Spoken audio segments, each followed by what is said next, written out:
இன்றைக்கு மரவள்ளிக்கிழங்கு மரவள்ளிக்கிழங்கும் முருங்கைக்கீரையும் போட்டு கறி வைக்க போகிறேன் ஃப்ரெண்ட்ஸ். பாருங்கோ, மரவள்ளிக்கிழங்கு, பச்சை மிளகாய், வெங்காயம் எல்லாம் போட்டுட்டேன். தண்ணி விட்டு அவிய விடலாம். Okay,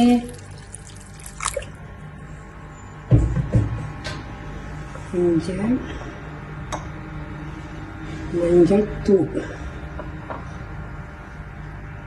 okay,